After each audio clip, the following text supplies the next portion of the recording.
Howdy doody. We did it. Oh, Another intro in the can.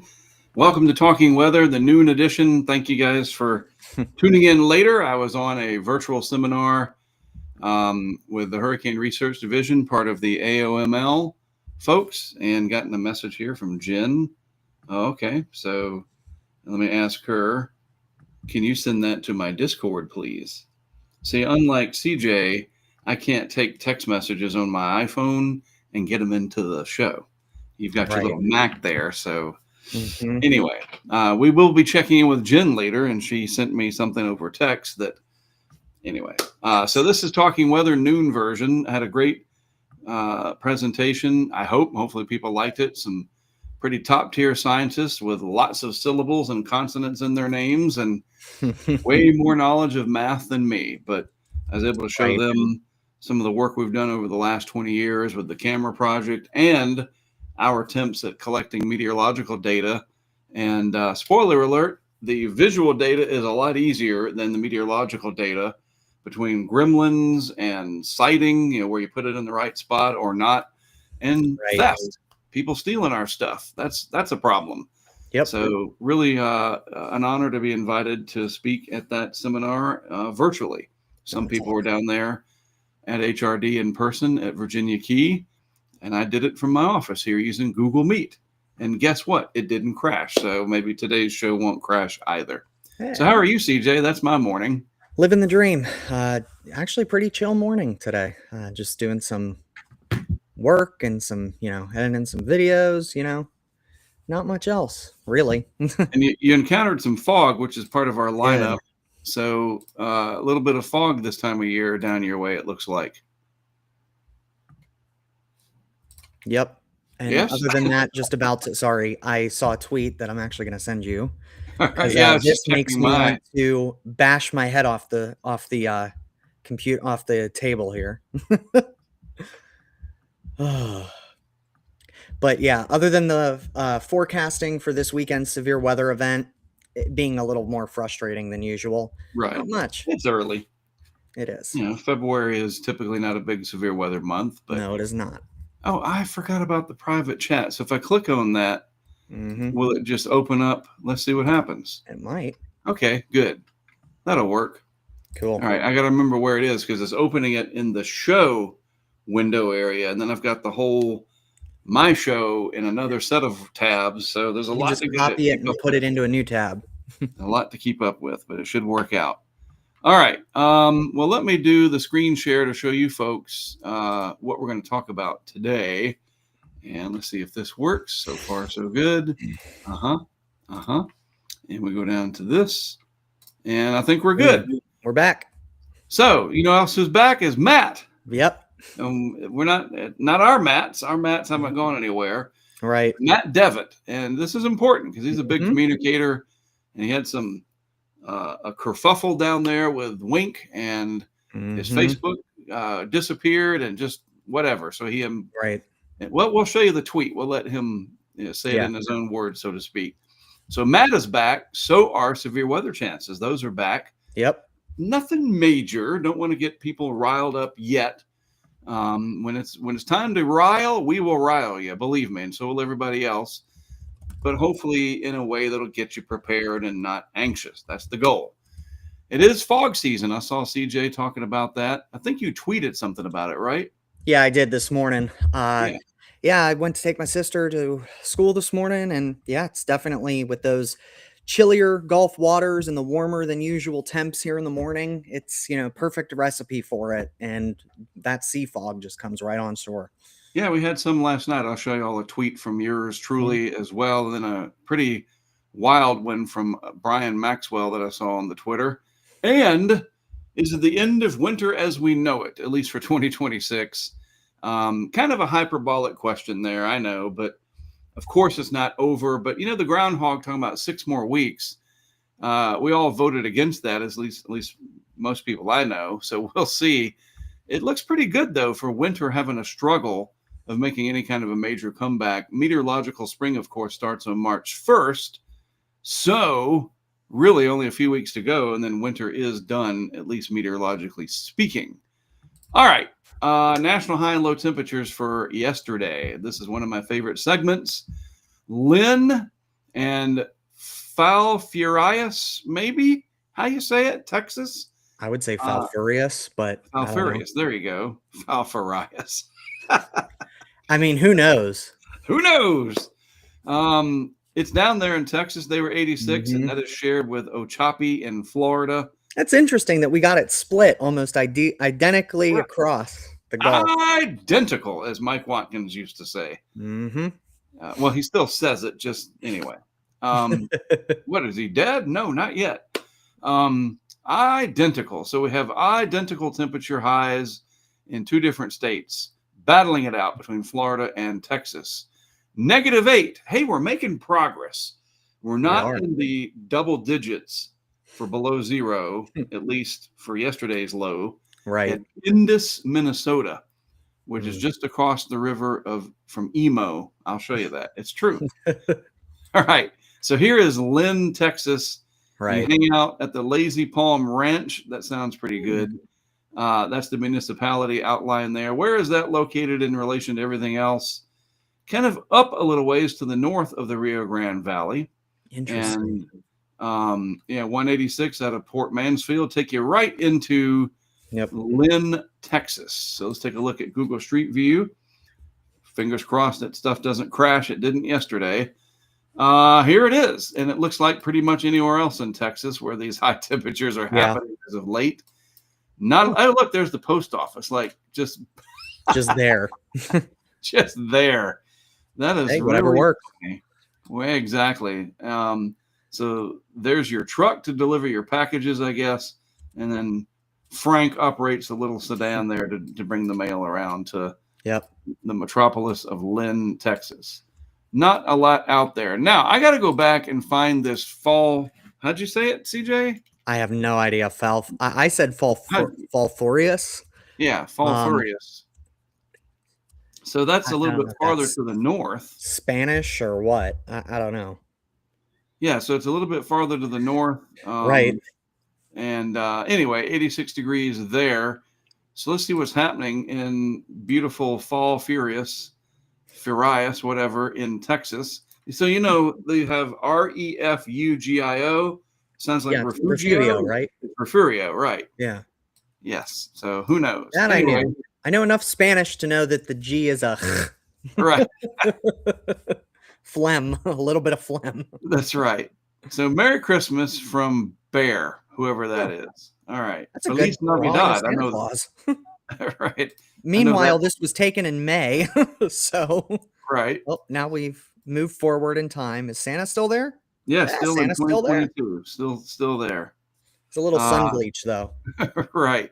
It is amazing how you can travel through time. If you go back to November 22nd or whatever it is, 1955, out in California in Hill Valley, you can see Marty and Doc. Did I get the date right? If so, I should deserve an award. I know it was 1955. Was it November 22nd? I think it was November 5th. Oh well. November 22nd is when Kennedy was assassinated, right? I think so. Yikes, I'm conflating the two. That's not good. Anyway, this is where it was 86 degrees yesterday.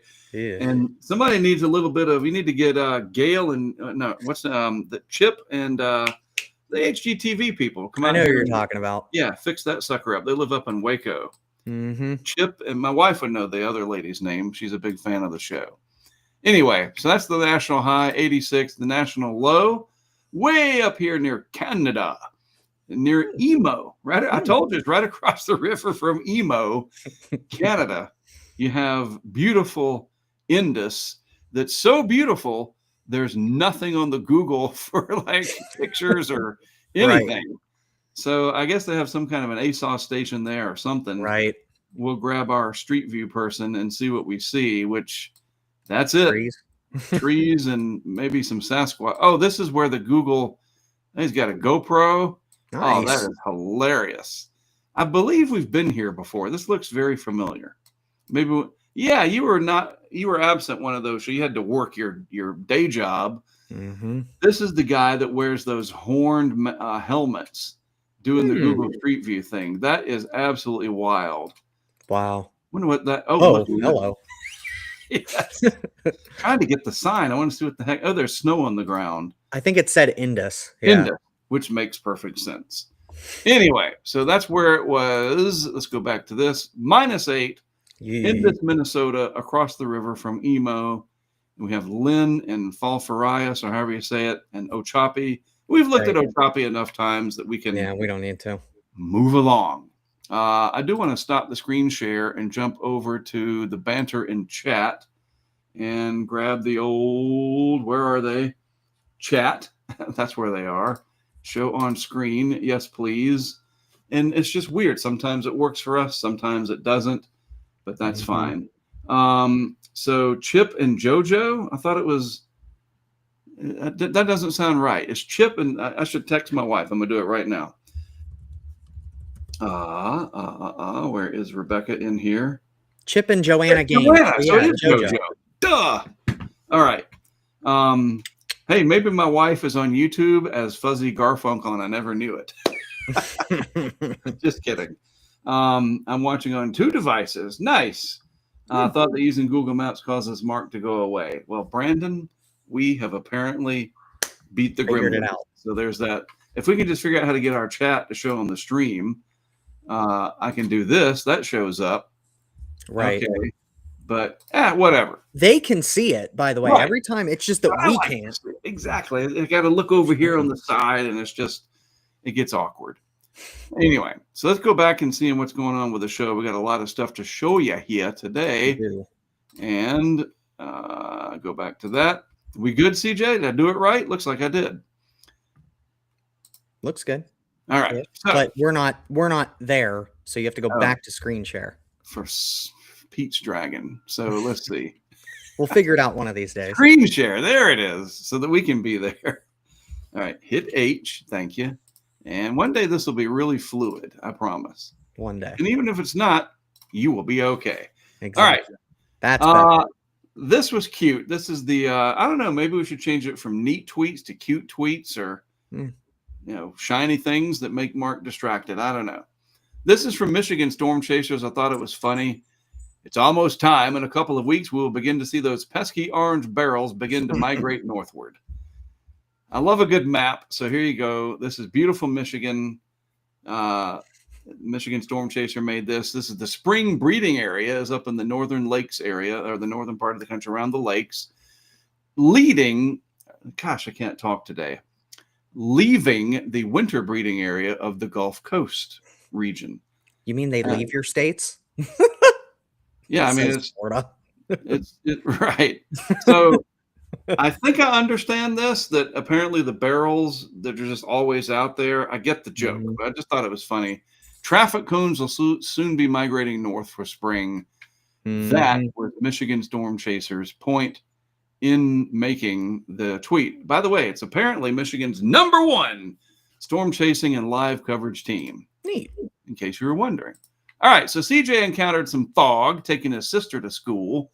Yep. So did Brian Maxwell. What level of stupid does someone have to be to think it's safe to drive like a maniac in this kind of fog? That was the Northport area a few minutes ago. This was from 8:15 this morning. Just a minute prior to this, someone else was weaving in and out of traffic 25 miles per hour faster than the rest of the traffic. It wasn't me. It wasn't CJ. People like this that cause 90% of the accidents on interstates. So my question is, who causes the other 10? No, I'm just kidding. I'm not going to answer that question. This is true, though. You do. Come on. Yeah, I mean, it doesn't surprise me. This is definitely Florida driving at its finest. So that's 75? That's 75. Yeah, well, that's literally, yeah. Mark, probably 3 miles from my house. Right. Yeah. Well, we had some fog in my neck of the woods. I left the gym last night, and I encountered this. See the fog rolling across. It was moving kind of like in waves. It's really cool. There's I've seen that before. It's really neat. And speaking of the gym, I'm going to brag just for a second. We'll go back to banter. Very important. I try not to brag too much because it's not good. But since November, I have lost 30 pounds. Good for you. Going to the gym helps. eating really well. And no, it's not from Ozempic or whatever the other one is called, and completely by choice. Early November, I was visiting my son up in Cary, and he lives on the 3rd floor. I was walking up there, and I got to the top, and I was winded. I was gassed. I'm like, this is stupid. What are you doing? Right. Mark? And you've been with me on the mission, CJ. We get in there to Allsups, and I come out with candy bars and Doritos and a Sprite. Yeah, sometimes it's water mostly, but right. Empty calories, just horrible eating. And I'm like, nah, this isn't good. And ever since that part of early November, I have buckled down. I was 231 pounds. Early November, I weighed in yesterday at about 201 and some change, and today I'm about 200 and some change. Good for you. Well, I thought I would found it. mention that. So the gym where I was leaving had the fog coming off, segued into Mark's gloating that he's losing some weight. And apparently I've transferred some of it to CJ because he said his clothes weren't fitting. Yeah. Not to call you out in front of everybody, but No, you're okay. 30 something. Come on. I gotta jump up to the challenge then, I guess. We're gonna have a Biggest Loser Hurricane Track edition. There you go. Exactly. Well, so far I'm winning. And I got 20 pounds to go. I want to hit 50 pounds gone by the time we get to July 1st. So if I can do it, trust me, anybody. And you've been with me enough. Like literally, when I'm at Texas Roadhouse now, I'm gonna have half a roll. Right. That's part of it. No, it really is. That's actually some bull crap right there. I'll have to have a whole roll. But anyway, let's get back to the show. All right. But yeah, being healthy and fit and all that good stuff. Is it good? Oh yeah, I got to do this. Is important for a lot of reasons. So there you go. This I saw. The internet remains undefeated. This is so funny. Act natural. I'm sure nobody saw a thing. Hang on. Oh God. Volume down. So this person's driving along. Whoa! Look out! Hey, we've all done it. Well, anybody that drives in snowy areas, they wiped out and they made a full recovery back on the highway as if absolutely nothing happened. And you just go about your business and, change your shorts when you get to the next exit. Right. Hey, that's some dang good driving right there. So either they are very, very lucky or they knew about steering into the turn, the spin. I think Jesus took the wheel there for a second. You go. If I'm being completely honest with you. Which they're really lucky because look, they're passing, acting like a complete jackwagon. Colorado. Hey, we can figure it out right there. Let's look at the sign. Colorado. That's Colorado. Yep, I saw the Silverthorne Dillon and the little state route marker. And that's probably a Subaru. Yeah, it's a Subaru. Jeez. And so the all-wheel drive helped out. I've done that before, not even acting a fool, and it's not fun. Yeah, I did it on the way back from the Outer Banks during that snowstorm. I was going 50 down Highway 64 and hit some of that crappy snow that looks like that. And I just started losing control. And I just took my foot off the gas, turned into the spin, if you will. It wasn't spinning, but you know what I mean. And gravity into the skid. Skid, that's the word I'm looking for. And I recovered, no problem. It was funny. Daphne was in the back seat, buckled up, of course. And she was looking at her iPad and just completely oblivious. And I did the thing and I recovered, no big deal.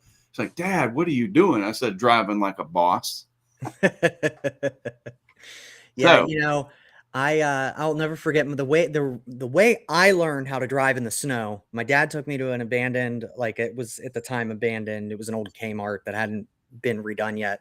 The parking lot was covered, and he said, "You got out of the car. I got in the driver's seat. I have my permit." And he goes, "Do donuts." Right. That's funny. You know what? Sorry, my dog is going to make a brief appearance because she's needy. So she wants to host the show with you, co-host. Both of them do. Yeah, just be careful out there. I mean, again, physics applies to everybody. They say all the certainties, and the two that we've heard the most are death and taxes. I'd say the third is physics.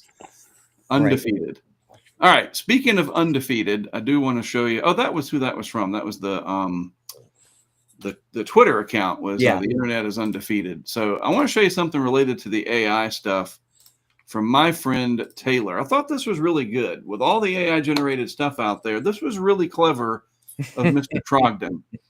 Non-AI generated code will be marked as organic, free range, hand massaged, and ethically sourced. That's true. Like, it's funny because it's true. And I just thought I'd throw that up there. I saw that show up from Taylor, and there you go. So, and let's like that sucker, because absolutely, there you go. All right, Dustin, what's Dustin got? Hey, it's your neck of the woods, CJ, Pittsburgh. Dustin does some great great pictures up there. So does Dave DiCelio, who I follow on Facebook. That's a good Pittsburgh name, Dave DiCelio. Yeah, I like that. What a beautiful picture. I'm going to tell you, Mark, I haven't seen that much ice on the river since I was a kid. I was going to say, that's kind of the whole point of a lot of pictures that have come out of the Northeast lately. The ice is ridiculous. It is. The river ice is ridiculous. And what's interesting, so this is very typical. The Monongahela is the river. So for anybody that's not familiar with the geography, you have the Monongahela River, the Allegheny River that merge to form the Ohio. And then that's the point, is what we call it, where they come together. So the Allegheny here is on your left and the Monongahela is on your right. The Mon, as we call it, is much warmer because it flows north from West Virginia. So it doesn't usually get frozen over completely. But the Allegheny there drains all the way down from north central Pennsylvania, part of southern New York State, makes its trip the whole way down western Pennsylvania. And it picks up usually quite a bit of river ice. You know, it wouldn't surprise me. We talked about ice jams the other day. It wouldn't surprise me to see some. And he did it with a drone. I was wondering, I figured. And really a really neat shot of this crazy winter that we have had, which hopefully is on its way out for the most part. At least I'm ready for it to be. 3 weeks we've had, we're good. All right. So I teased it over here. Matt is back. He is. I'm back. I'm happy to share that my Facebook page has been restored after it was deleted a couple of weeks ago, Matt said in a recent post. A big thank you to the Attorney General of Florida for stepping in to help and assist. As a result, my weather updates will now start back up again.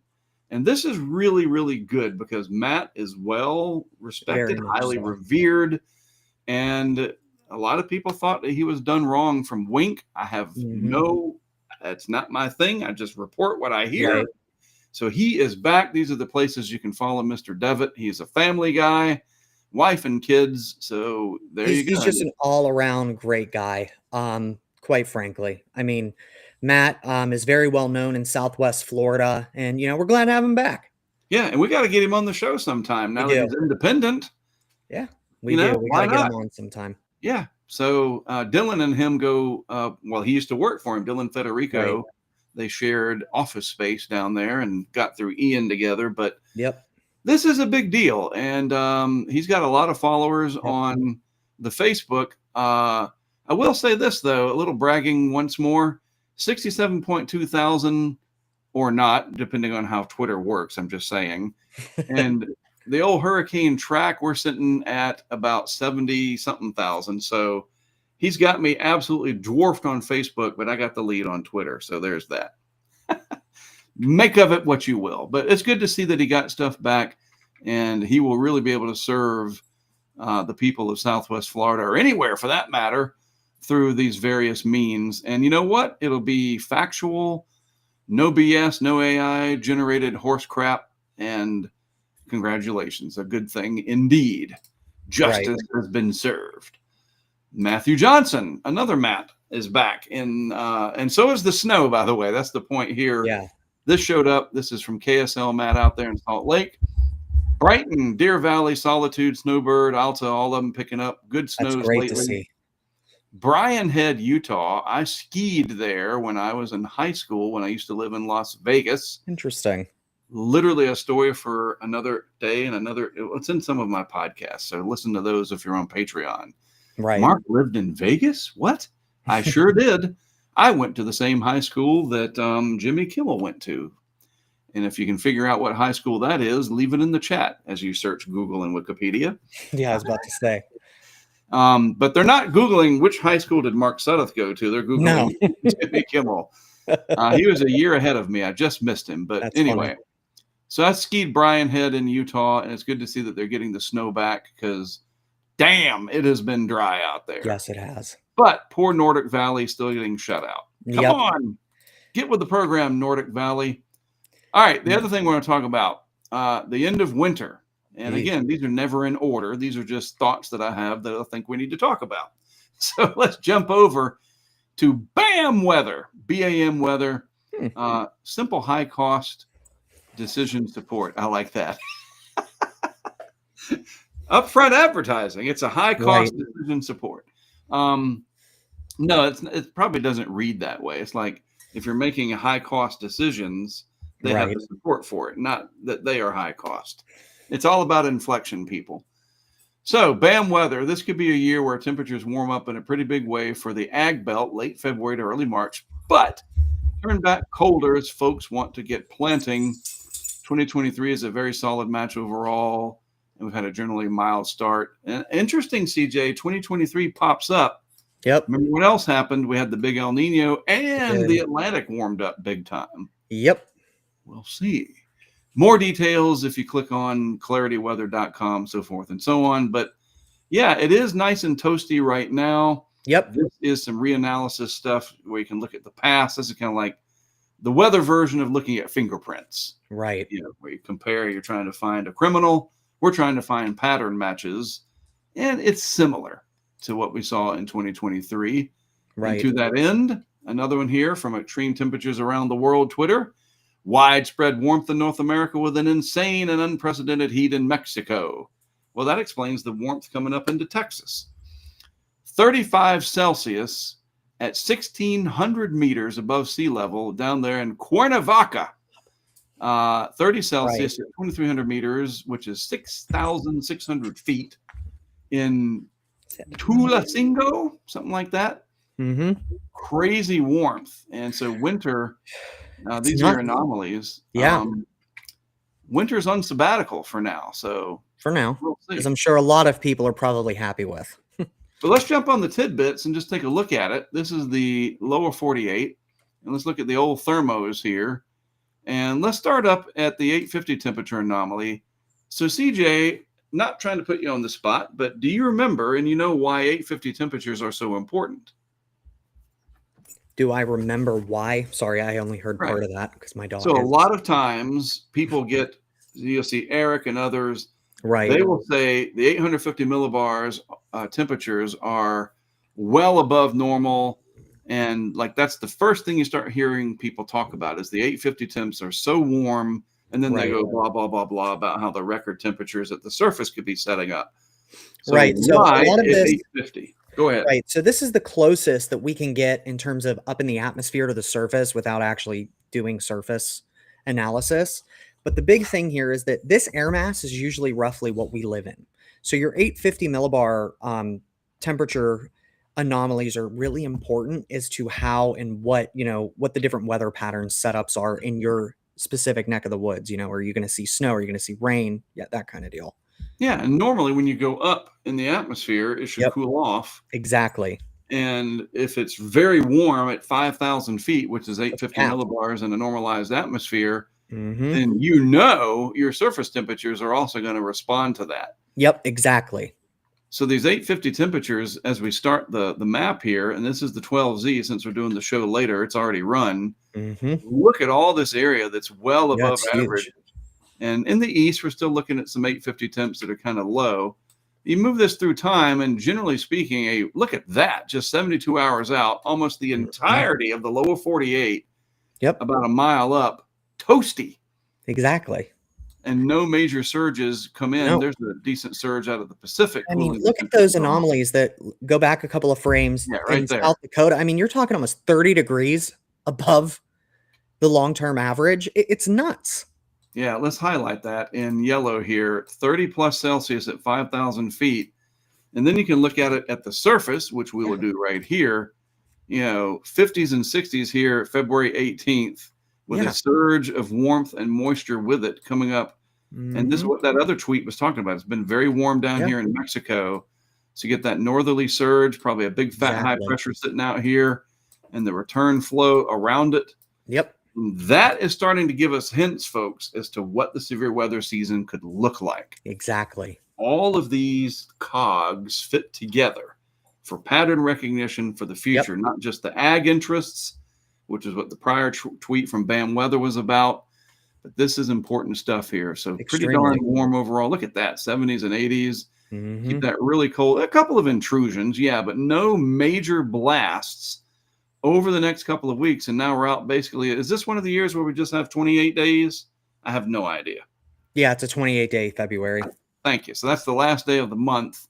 And at 12Z, things are generally pretty warm across the lower 48. So right. That looks more like the end of March, the beginning of April, than it does the end of February. That's 2 weeks out. Things can change. We know that. This is a deterministic map. But generally speaking, the pattern is supporting a pretty warm regime. Yeah. Hoping to knock winter out for good. Exactly. All right. To this, also related, I talked yesterday about INSO. This updated yesterday. I thought it'd be like the 20th of the month, but it did. It updated. Oh, I'm sorry, this morning. I just have to slow down. It updated this morning. A transition from La Nina to INSO neutral is expected in February through April, with INSO neutral likely persisting through the Northern Hemisphere summer, et cetera, et cetera. So if we look over here, the August, September, October timeframe relating to hurricane season is right here. Right. And we're just under 60% probability of El Nino. Right.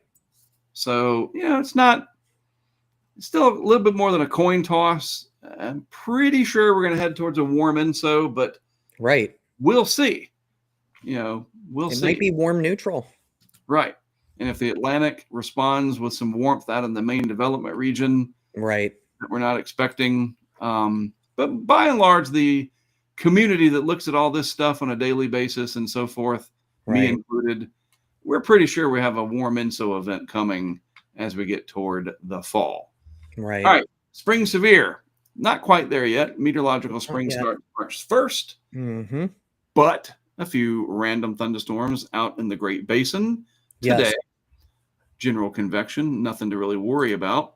Tomorrow, though, marginal. And CJ, this is kind of more your area of expertise. So let me bring that up so that way I can read it a little bit better. So we're going to have this system that's going to be pulling across the southern United States. It's been, kind of well advertised. Nothing, too out of the realm of normality. But, we're not expecting a giant severe weather outbreak or anything like that. But we're looking at marginal risk of primarily they're going to be elevated storms. So that means, their bases are going to be well off the surface. You're not going to get a lot of surface convection there. And it's mainly going to be a hail threat. But that's the possibilities out there in West Texas. That's the Permian Basin.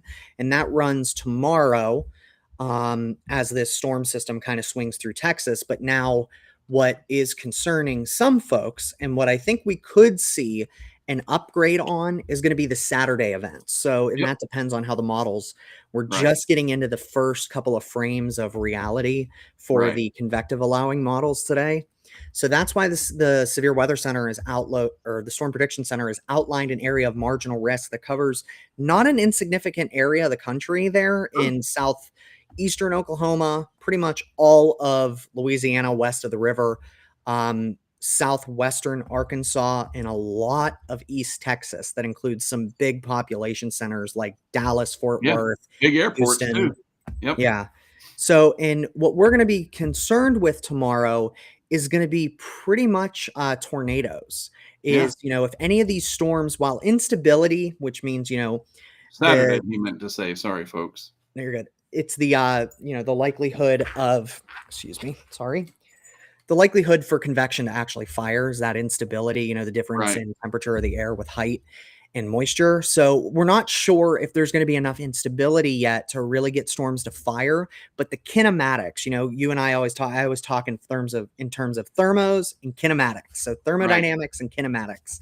So thermodynamics, what's the heat going to be like? What's the temperature or the dew point going to be like? Is there enough moisture and heat in the atmosphere? In this case, and in the southeastern United States, we get a lot of these setups in late winter that are called high shear, low cape. So that Talking means we're is not going to have a hard. lot of instability. But man, the kinematics, the winds, the shear values are going to be Right. pretty intense tomorrow, and even portions of Sunday along the Gulf Coast. But as when you're making a phenomenal wedding cake, you Exactly. have all these incredible ingredients, but if you're just missing that one, Right. that cake is never going to happen. No. So the So you can't. kinematics can get completely foobarred by, Yep. some Right. other ingredient that's just not there. And Right. So it there are doesn't- plenty of fail modes, and the biggest one right now is it's not going to be warm or moist enough. There's not going to be enough instability. And on Sunday, they haven't really put out the amount of moisture, or I mean Right. the amount of they haven't delineated anything Right. yet for Sunday, because we really don't know. There's going to be a lot of overrunning during the day in terms of the cloud cover.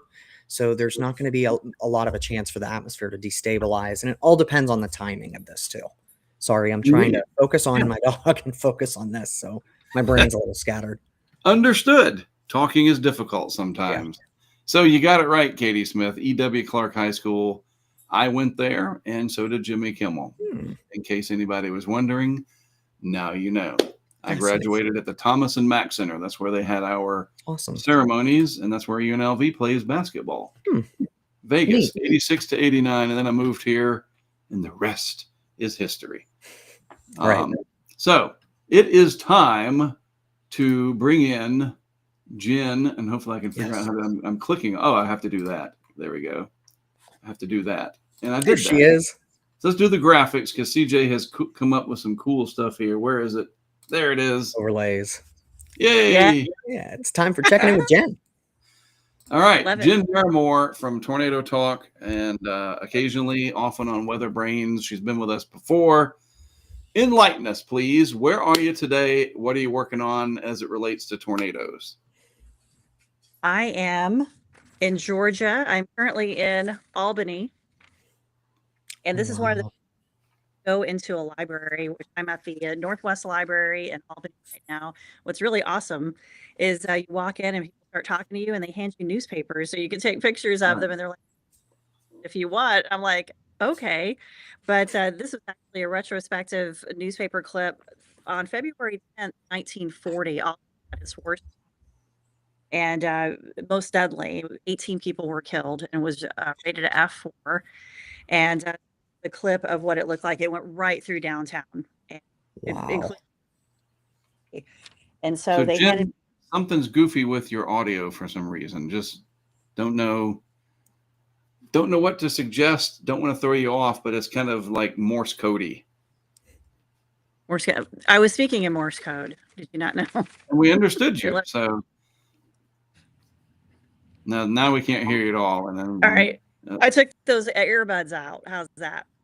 Oh better? Yeah, we got a winner now. So let me grab the screen here and show the stuff you sent. There we are. All hey, right. Look at that.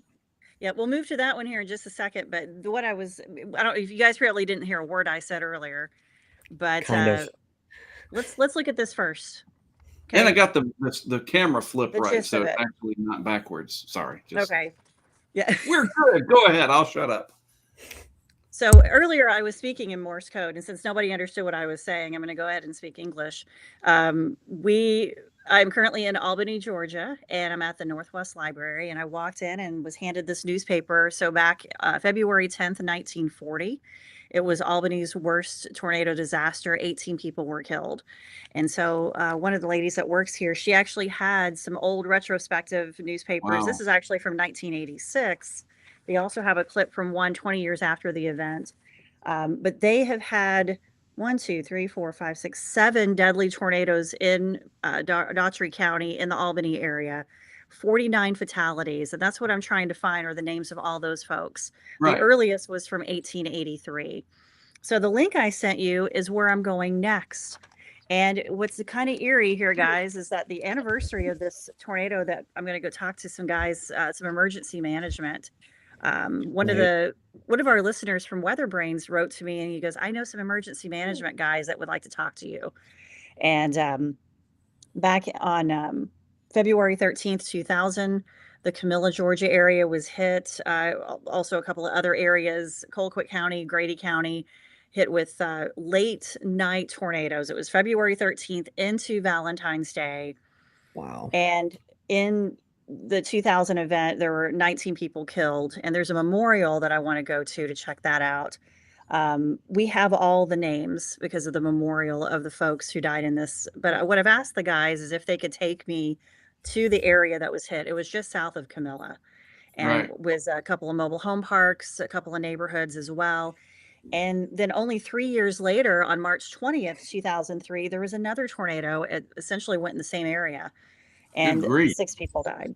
Yeah, 6 people died in that. So for Mitchell County, where Camilla is located, they have had tornadoes that started 1909. We know there was a fatality. 1885, they had an event, but we're not sure if there was someone who died there. They've had 32 killed in their county from tornadoes throughout the history here. So I'm going to go talk to those folks. And, what we're doing here, obviously, we're creating the memorial and we want to learn more about the people who died in these events. But it's more than that, too. It's the emergency managers, it's the first responders, the hero stories from your neighbors. Right. Those are the stories, too, that you want to capture and how did the communities rebuild? This event in Albany from 1940, people certainly remember. And there was an event not that long ago, 2017, that was a big deal here, as 5 people were killed. And then there was one in 2007. So they have had more recent events here in Albany, too. So I got here about 10 o'clock and got the lay of the land. And I've been on the microfilm machine. I love microfilm. They still have that? Oh, yeah, they do. Oh, yeah, baby. And you know why I like microfilm? Because this guy. Right. Yep. This guy probably touched some of the microfilm that I am looking at, Mr. Thomas Druzoulis. I have the big green book. Yeah, I got my blue one sitting on the shelf over there. You've got the blue book, which hopefully we can get the second blue book to you, too, because that will be the precursor to that one, the 1680 to 1973.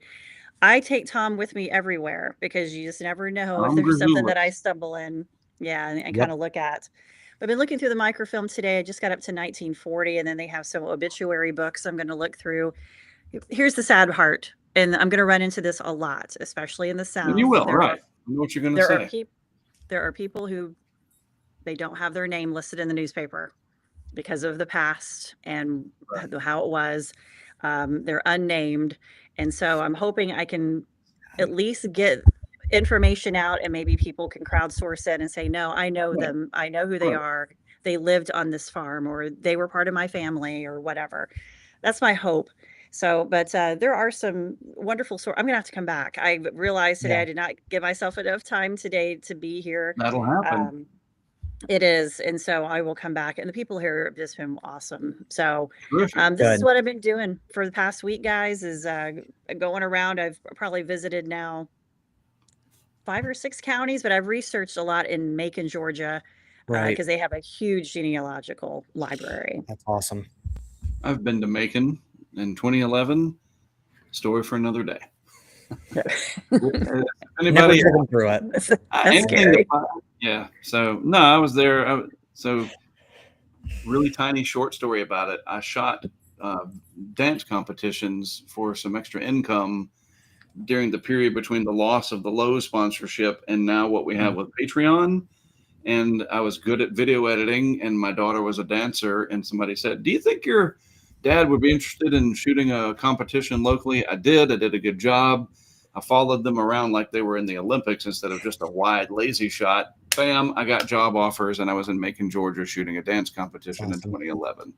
Very cool. Then Patreon came and rescued me, and nothing against them, but it's like going to a One Direction concert every weekend with all the screaming young ladies and a few young men at the dance competitions. I would lose my hearing. So thank God for Patreon. So Jen, where are you heading after today? So after today, I'm taking a break tomorrow. And then Saturday, I'm looking at going over toward Columbus, Georgia, and capturing some of the events from that area. And that includes some of the tornadoes that came in from Alabama into Georgia. Right. Quite a bit. There's a huge library there.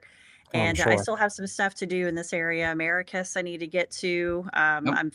I'm gone down some rabbit holes, guys. I'm trying to I stay bet. out of them. But my time here ends on the 20th. And then Mm. I head north a little bit. So I'll have to come back, and that's fine by me. I like it in this Right. area. It's great. And people have been wonderful. And I've got a lot of irons in the fire with the people that I've talked to and who are very Awesome. interested in learning more about what we do. Well, So. Awesome. we just are so happy you got to do this. I remember we were talking about it months ago, many months ago now, that your whole plan to get into motion, to hit the road, be a nomad. I was like, wow. And you bounced ideas off of me. And it's a scary thing. And look, here you are. And now people are knowing more about it through our show, through your work. And again, the stuff, it's Zach, right, that does a lot of your coding and stuff, the maps. Just amazing, amazing work. TornadoTalk.com. Yes. Jen's on Patreon just like we are, and you can support her efforts there and spread the word. And we'll keep checking in with you week after week, and then eventually you're going to land out in the plains with us as we get into severe weather season, and we're going to show you how a tornado forms.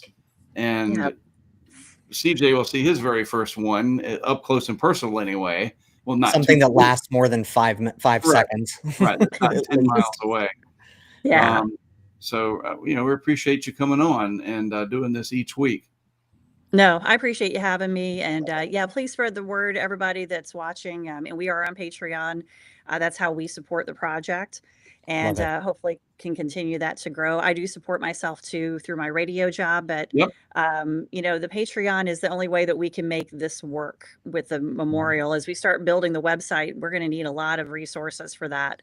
So if you have ideas, if you have tornadoes you want to talk about, we have a free plan on Patreon too. Exactly. Follow along with our story and let people know who we are. We would really appreciate it. What you said about the ideas, because a big part, obviously the funding, the actual American dollars is what pays for stuff. But the ideas that people have shared with me over the years, CJ's contributed, so many other people has gotten us to where we are today. I might be the face of it, so to speak. But the team effort, and the same thing can happen. Any kind of creative minds get involved. You never know what you're going to come up with.